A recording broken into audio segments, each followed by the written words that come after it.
Hey, daughter of God. I'm so happy to be here today with my amazing friend Brittany. She's a therapist, and today she will be teaching us 4 steps on how to overcome stress and fear and basically any negative emotions in our life. So I know that this episode will be so useful and helpful for all you mamas and mamas to be out there. So I hope that this episode will bless you as much as it has blessed me. Welcome to the Christian Pregnancy Podcast. If you are ready to overcome stress and fear in pregnancy, childbirth, and postpartum by applying God's Word in your life, you are in the right place. I believe that children are a gift from God and the journey into motherhood is meant to be blessed. However, we find ourselves full of stress and fear. As mummies to be or new moms, you are a daughter of God. And Jesus has come that we may have abundant life. And this abundant life includes joy and peace through your motherhood journey. I believe as moms, we have the authority to claim this promise from God. I'm Gladys, a mom of 2 who has been through the struggles of being pregnant, staying pregnant, followed by a challenging childbirth and postpartum. But God was and is my strength, and I am called to help you claim a pregnancy of purpose, a childbirth full of joy, and a motherhood of meaning. Put up your feet, grab your pickles or ice cream. It's time to dig into this journey with Jesus at the wheel. Hey Brittany, I'm so glad that you're here with us. Why don't you tell us more about yourself? A short intro about yourself to start it off. Yeah, Gladys, I'm just so honored to be here. I just think you're so amazing. And it's a treat to be here. So yeah, I am a formerly licensed marriage and family therapist. So I kind of took a pivot. God, actually through my own miscarriage, brought me to start a podcast and do coaching now. So that is what I'm doing now. I really am passionate about helping moms step out of anxiety, depression, overwhelm, and step into the freedom and the joy that I believe that God has for them. That motherhood doesn't have to be this chaos. It's going to be a little bit of chaos, but it doesn't have to be overwhelming and defeating. And I believe that there's a lot of freedom waiting for us when we work to heal ourselves first. And so, yeah, that's a little bit about who I am and why I'm here. Wow, that's just so amazing. So can you tell us, how did you get into the mental health field in the first place? Yeah. So originally, back ever since I can remember, I have struggled with anger and just deep depression and anxiety. And like ever since I was a child, and I grew up like in a pretty healthy home. Like my parents are still together after 35 years. There was no abuse. They always pointed us to God and brought us to church, and they're amazing. My parents are amazing people. So there was no like big thing that stood out to me about like why I felt these things. But God, over many years, like really helped me walk out my healing journey. And through that, I've always just had a heart to help people. And so God just showed me that He wanted me to use that heart in the context of mental health. I started actually in a homeless shelter as a case manager, and it just wasn't enough. I like wanted to go deeper with all of my clients. And so then I ended up becoming a therapist. And then what happened after that, and, cause I loved being a therapist. I love getting to help people find this healing. But I, after my son was born, I took a break and I was at home, and then I got pregnant again, and I was about 3 months along and I had a miscarriage, and God just did some amazing things through that season. And this is one of like the reasons I love the work you do, because there's these horrific things that can happen, but God doesn't waste any of our pain. And so for me, this was a huge turning point. Like God did some like open my eyes in this whole new way to His supernatural power and His goodness. And I actually like trusted Him so much more after that, because I was like, the very worst thing that I could imagine happened, and I'm actually better for it. Like God grew me in that season more than ever before. And so that in that season, God, I just really felt Him calling me to just be more of a light for him in this world and speak more directly about Jesus and get to help guide moms on this journey of healing and just to get to be his light and do this for his glory. So it's just funny how all of this pain is what led me to this place where I get to do what I'm doing. And it's, God is so good and we can trust him. And I know this is all what your podcast is about. And I love it so much. It's just so amazing how God can take the worst thing possible and turn it out for good. It's like the verse where he says God will work all things for good for the people who love him, and that is so totally true in your life, and I can hear it from the way you share your story. It is just so amazing now how from that place of pain now you are helping so many other mothers to walk through it. So going back to what you said earlier, you were saying that you grew up in a good home and there was like no abuse, your parents were wonderful. So then how do you think childhood wounds are formed if even for those who grow up in such a wonderful, good family, how are the childhood wounds formed? Yeah, it's a great question. So the theory that I use, I learned it in grad school. Actually, one of my professors created it. His name is Dr. Terry Hargrave, and I went to a Christian seminary for grad school, and he actually studied with like all of the marriage and family therapists that we read about in our textbooks. So he's this brilliant man. He's done a ton of research, and he created this theory called restoration theory. And so that's what I'm going to be referencing today, and I'm just so obsessed with it.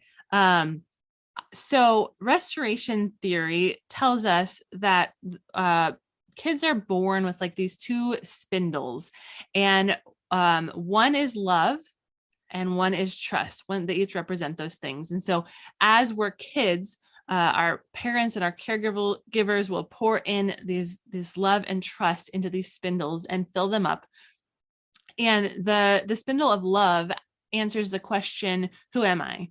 And the spindle of trust answers the question, am I safe?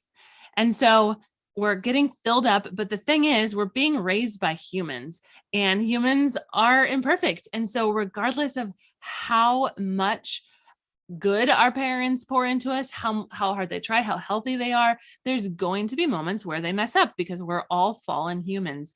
And so even with the best parents, we get these wounds. And what happens is if there's a violation of love or trust, it creates these core childhood wounds. And those wounds kind of stick with us through the years. Now, research tells us that we don't do 100 different things, or we don't feel 100 different things, but actually we feel about the same 3 things again and again. We do about the same 3 things again and again.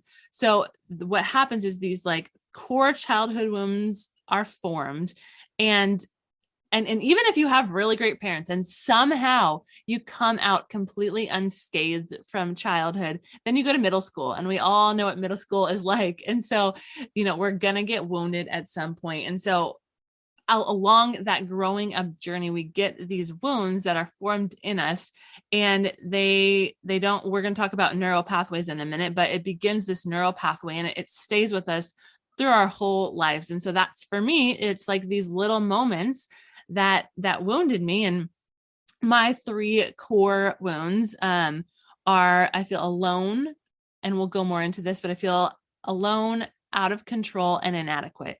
And it was like just these small things that did it, like a memory about being alone. I remember my brother, who's like a year and a half younger than me. I remember him sitting in my mom's lap, and I just felt like, oh, why don't I ever sit in her lap? Like I felt like she was only physically affectionate with him. And so it's like these little moments, and I've asked her about it in recent years, and she's like, oh, I have no memory of that. That's so strange, So it wasn't like this big thing. Well, yes, I only loved your brother and I knew that, but it created this wound and this narrative in my life. And same with out of control. Like my parents have a generally healthy marriage. They have been together again for 35 years, but they're kind of a more high conflict couple. And so I remember when I was growing up, they would be in these conflicts and I would just feel so out of control. I would feel like I didn't know how to stop it. I didn't know what to do. I could even blame myself at times. And so it created this feeling of out of control in me, even though there's no like big thing that happened. And then the same goes for inadequate. From what I can think of, I remember my dad staying up late with me to help me on these projects. And he is amazing. Like he stayed up late. He wanted to help, which is so great.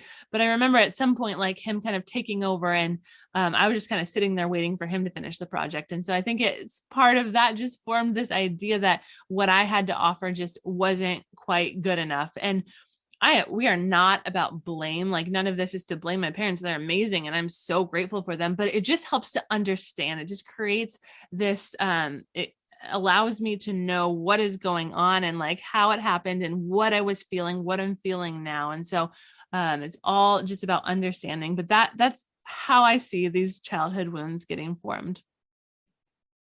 Wow, that is so interesting. I never knew about that. And yeah, thanks for sharing that. So can I ask, why do we still get constantly triggered by what happens when we are growing up, even when we encounter situations which are unrelated to our family?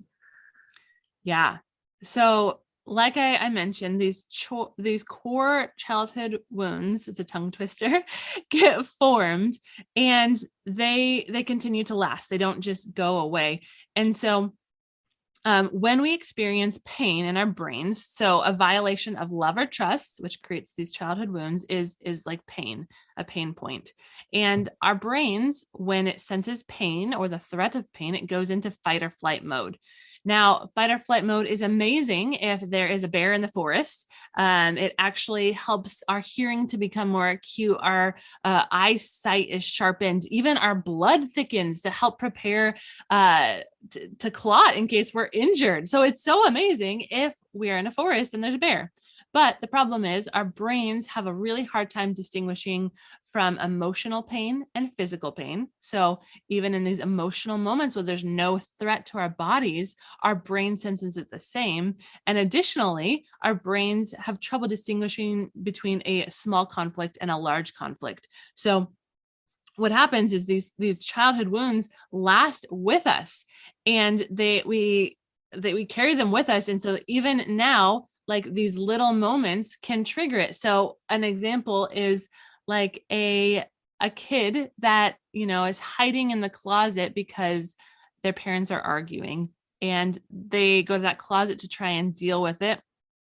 But now they're an adult and just like the slightest inflection in their husband or their boss's voice re-triggers that feeling of being unsafe.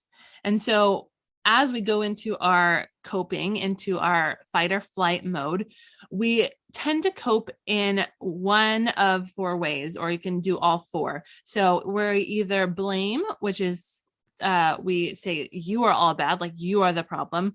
We shame, which goes internally saying I am all bad.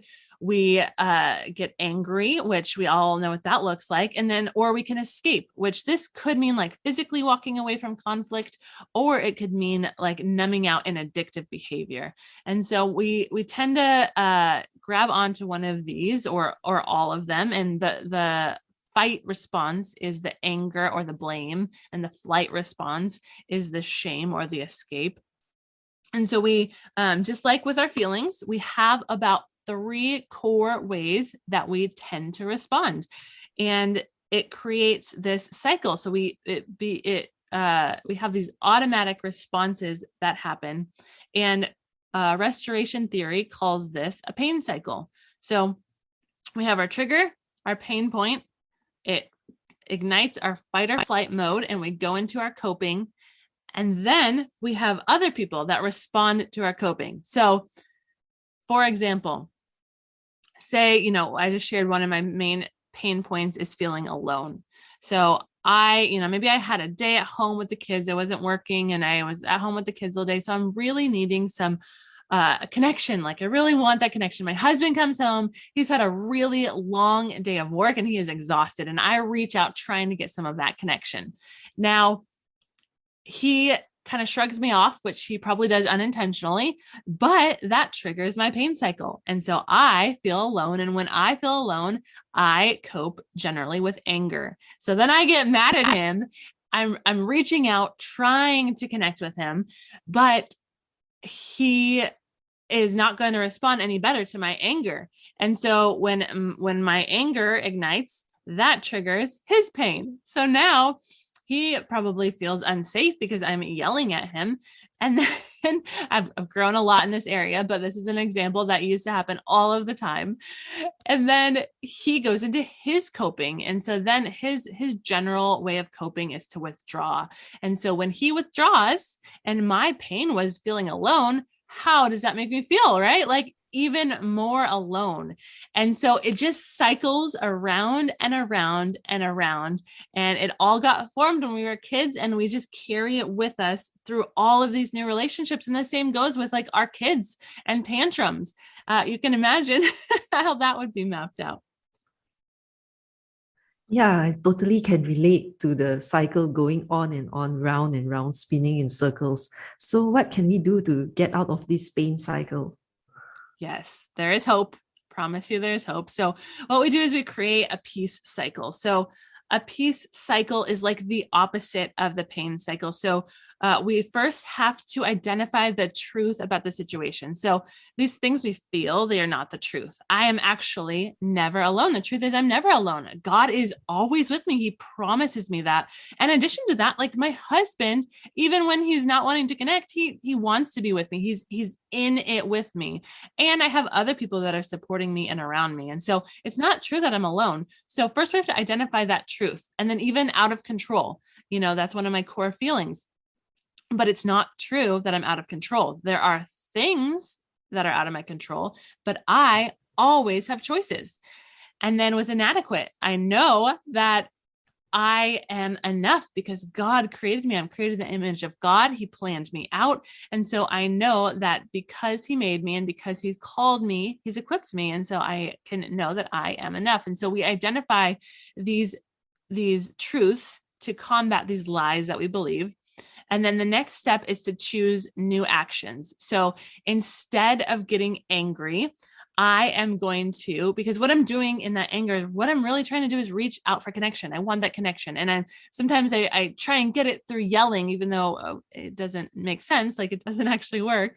Most of the coping that we do isn't necessarily logical, but that's what I'm trying to do. So instead of reaching out through anger, I'm going to reach out in a peaceful way for connection. So then we create our peace cycle, which when we can act in those ways, most of the time people are much more able to respond in a peaceful way. And they, not always, because this is not a guarantee. We're not trying to manipulate or change anyone else. We can only take responsibility for our own feelings and our own actions. But generally, it's going to set other people up in a much better place to respond peacefully. So we create our peace cycle. And then we have what restoration theory calls the 4 steps. So these are very simple, but they literally rewire our brains. So what's happening is this pain cycle has created what's called a neural pathway. Our brains are lazy, like we talked about. They like the same thing. They like repetition. So if you imagine like a trail in a forest that has been walked down, the path is cleared. The shrubbery is gone. The rocks are gone. There's no trees. You can walk down it easy. And so that's what's happening with our pain cycles. It's a clear path through our brain, and our brain likes that. So when we do these 4 steps, we're trying to create a new neural pathway. And it is hard work at first. Believe me, these steps sound so simple, but like if you're in that moment of pain, you can feel the excruciating agony of like trying to do this because your brain does not like it. It wants to go down the clear path. But the more that you can do it, the more the path gets cleared and you form a new neural pathway. So the 4 steps are: 1, say what you feel. And I'll give you an example in a minute. Say what you feel. 2, say what you would usually do, which this kind of tricks your brain into not going into that old coping because you're saying it out loud, saying, I'm not going to do this now. Number 3 is say the truth. And then number 4 is say what you will do instead. So say that same scenario happens with my husband. He comes home, Maybe I get triggered at first, but then I'm like, wait. I want to redo this conversation. And I say, usually I grit my teeth at the beginning because I'm like in my pain still. And I say, I feel alone. And 2 tips here. 1, when you say this first part, you cannot add in, I feel alone when you don't hug me. I feel alone because you don't talk to me. I feel alone. We don't add anything after that. There can be a conversation about maybe like, hey, can we create space to connect later? But this is not for that. This is to take full ownership of what you're feeling. So, and then the other part of that is do this out loud. So even if you're alone, do it out loud, because when you speak this out loud, it moves what's happening from the emotional part of your brain, the amygdala, into the prefrontal cortex, where logic and reasoning come into. And so if you can do it out loud, even if you're alone, it's great. If you can do it in the context of a relationship, even better. So it would look like, I feel alone. I usually would get really angry with you, but I know the truth is that I am never alone. And I usually hang out here for a second to like really regulate myself. And I say, I know I'm never alone. God is with me, and I know you're with me too. So instead of getting angry this time, I'm going to reach out to you and talk to you and say, hey, can we find a time to connect? And then the 5th step would just to do that new action. So it's like I kind of just did, like, instead of, as you reach out for connection, try and form that time to do that. So the 5th step is doing whatever that new action is. And so this doesn't resolve the problem. There might still be something to talk about, but it gets you in a regulated place so you can actually have a grounded conversation, and you're not just triggered in your pain and cycling around. And it gets you to a new place to begin problem solving and begin that resolution. And the more that you do it, the more that neural pathway is formed, and the more this becomes your automatic response. Wow, 4 simple steps, but so powerful. I'm totally gonna try it out. And I was wondering, how could we apply these 4 steps to pregnancy fears and worries? Just wondering out loud. Maybe an example would be, I know some of my listeners, they are worried about the development of their baby or how their pregnancy is going. So let's say if they have this kind of worry, how do we create a peace cycle using the 4 steps? That's such a great question. Yes. So the first thing I think of is just really reinforcing the truth. So I know that was something that helped me when, after I had my miscarriage and I started to have that fear again, I really spent a ton of time. I read the book Supernatural Childbirth. I don't know if you read that one. Yes, that's an amazing book. Yes, it changed my life so much.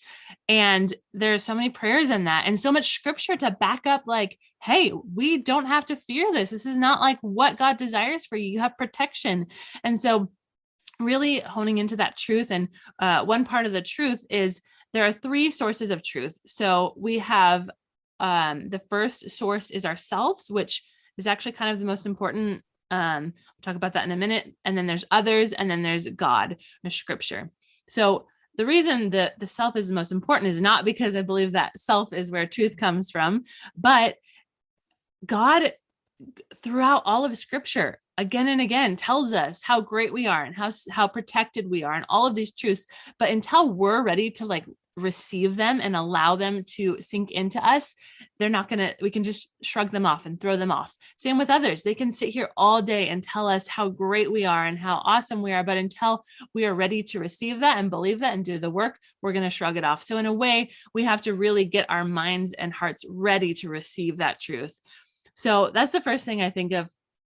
The other thing I would go to is just really honing in on the pain part. Like what fear is that bringing up? How would you name that? Like, do you feel out of control? Do you feel unsafe? Like, what are the narratives that have added to this fear that might even be from something completely different, but have created this neural pathway that you're going down? What fear in your past or what narratives have created that neural pathway? And so, yeah, just you can even walk out this step with yourself, with God, and, and every time you get triggered, every time, say out loud, go in the bathroom. If you don't want to do it in the context of a relationship, go in the bathroom and say out loud, I feel out of control.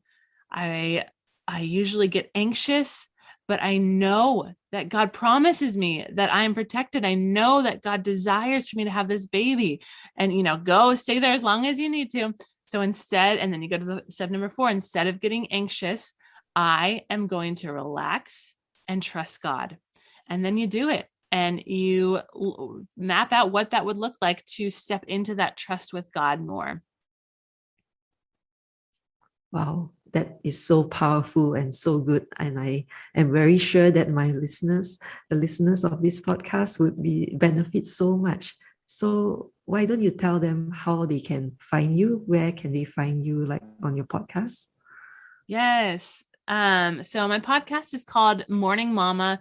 And I really help moms just overcome all of these things. I work to help them heal from the past, parent with perfect, and live out their calling. And you can find that on any podcast platform. I also have a Facebook group with women that are just ready to do the work. They're opening up and going there about what they're struggling with in motherhood, which, let's be honest, like, all of us have struggles. And what I love about your podcast, Gladys, is that it starts with this first part of motherhood. So I think we're such a perfect team, because I don't talk a ton about this part of pregnancy and everything that comes up, but there is so much that comes up. And so I think we're almost on a similar mission. You're just starting off in the pregnancy zone. And then I feel like we have a similar mission from there, where I just really want women to help find that peace in motherhood. I don't believe it has to just be consuming. And so when we can heal ourselves, we can show up as the best moms for our kids and the best wives for our husbands. So I'm over there. My Facebook group is bit.ly/morning mama Facebook group. I'm on Instagram as well. I don't show up there a ton, but you can see my face, and my Instagram is Morning Mama Podcast. And I would love to meet all of you and hear your story and get to know you more. Thank you so much for being here, Brittany. I think it's been a wonderful, wonderful session. You have taught us so many things: the pain cycle, the peace cycle, the 4 steps. That is so much value, and I thank God for you. And so head on over to Brittany's podcast, Morning Mama, and also her Facebook group, which is bit.ly. Could you repeat that again? Yeah, bit.ly/morning mama Facebook group. And Gladys, I'm just so grateful and honored to have been here. So thank you for this opportunity and for all the work you're doing. Thank you, Brittany. That was really, really helpful. And I'm sure that you got a lot of value out of her sharing, just as I did. Before we end today, I would like to remind you about the holiday sale for the Christian Pregnancy course, where you will get a $50 discount on the course. Head on over to christianpregnancycourse.com to learn more. That is christianpregnancycourse.com. If courses are not your thing and you would like to work with me, head on over to bit.ly/Christian Pregnancy Coaching to get more info about the coaching sessions. That is bit.ly/Christian Pregnancy Coaching. I'll see you there and see you in the next episode. God bless you and your baby always. If this podcast has blessed you, helped you, or challenged you, please share it with another mom-to-be or mom and leave a written review on Apple Podcasts. This helps inspire a generation of kingdom mothers and future world changers. Also, come join the Christian Pregnancy Facebook group at bit.ly/Christian Pregnancy Group. That is bit.ly/Christian Pregnancy Group. See you in the next episode. May God bless your pregnancy, childbirth, and postpartum journey with His joy and peace always.